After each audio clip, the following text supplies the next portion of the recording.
اعوذ باللہ من الشیطان الرجیم بسم اللہ الرحمن الرحیم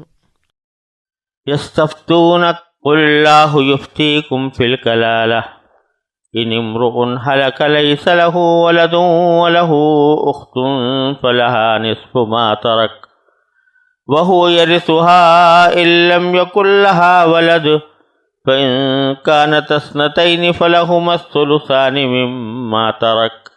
وإن كانوا إخوة رجالا ونساء فللذكر مثل حظ الأنثيين يبين الله لكم أن تضلوا والله بكل شيء عليم۔ اے پیغمبر، لوگ تم سے پوچھتے ہیں، یعنی کلالہ کا حکم پوچھتے ہیں۔ کہہ دو کہ اللہ تمہیں کلالہ کے بارے میں حکم بتاتا ہے، اگر کوئی شخص اس حال میں مر جائے کہ اس کی اولاد نہ ہو اور اس کی ایک بہن ہو تو وہ اس کے ترکے میں سے آدھے کی حقدار ہوگی، اور اگر اس بہن کی اولاد نہ ہو اور وہ مر جائے اور اس کا بھائی زندہ ہو تو وہ اس بہن کا وارث ہوگا، اور اگر بہنیں دو ہوں تو بھائی کے ترکے سے وہ 2/3 کے حقدار ہوں گے، اور اگر مرنے والے کے بھائی بھی ہوں اور بہنیں بھی تو ایک مرد کو 2 عورتوں کے برابر حصہ ملے گا۔ اللہ تمہارے سامنے وضاحت کرتا ہے تاکہ تم گمراہ نہ ہو، اور اللہ ہر چیز کا پورا علم رکھتا ہے۔ یہ سورہ نساء کی بالکل آخری آیتیں ہیں، اور قرآن کریم میں کئی جگہ اس طرح بیان فرمایا گیا ہے کہ صحابہ کرام نبی کریم سرورۃ عالم صلی اللہ علیہ وسلم سے شریعت کا کوئی مسئلہ پوچھتے تھے،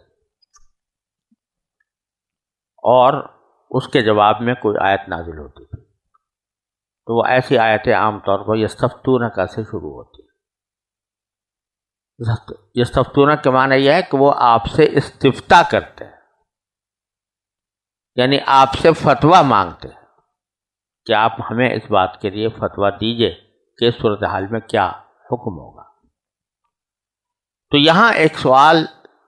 میراث کے بارے میں تھا، سورہ نساء کے آخر میں ذکر کیا گیا ہے۔ جیسا کہ ہم پہلے دیکھ چکے ہیں، سورہ نساء کے آغاز میں وراثت کے کچھ احکام بیان کیے گئے تھے تفصیل کے ساتھ، پھر سورہ نساء کے بیچ میں بھی کچھ احکام وراثت کے آئے تھے۔ اب یہاں آخر میں ایک مرتبہ پھر میراث کے کچھ احکام وہ بیان کیے جا رہے ہیں جن کے بارے میں سوال کیا گیا تھا۔ یہاں سوال ہے کلالہ کے بارے میں۔ کلالہ کے معنی ایک ایسے وارث کو کلالہ کہتے ہیں کہ جس کا نہ کوئی باپ زندہ ہو، نہ دادا زندہ ہو، اور نہ کوئی اولاد ہو۔ دوسرے الفاظ میں اس کو کہتے ہیں، اصطلاحی الفاظ میں، کہ اصول بھی نہ ہو، فروع بھی نہ ہو۔ باپ دادا پردادا کوئی نہیں، بیٹا اور بیٹے کا بیٹا، پوتا پڑ پوتا کوئی نہیں، اصول و فروع کوئی نہیں ہے، تو اس کی میراث کس کو ملے گی؟ یہ سوال ہے۔ اس کو کلالہ کہتے ہیں، اور اس کے بارے میں خود وہ آیت میراث جو ہے، جو یوصیکم اللہ فی اولادکم سے شروع ہوتی ہے، تو وہاں پر بھی کچھ حکم بیان کیا گیا تھا کلالہ کا، لیکن حضرات صحابہ کرام جنہوں نے آپ سے اس موقع پر سوال فرمایا، وہ اس کی مزید وضاحت چاہتے تھے، تو اللہ تعالیٰ نے فرمایا قل اللہ یفتیکم فی الکلالہ، اللہ تعالیٰ تمہیں فتویٰ دیتے ہیں، یعنی حکم بیان کر کلالہ کا۔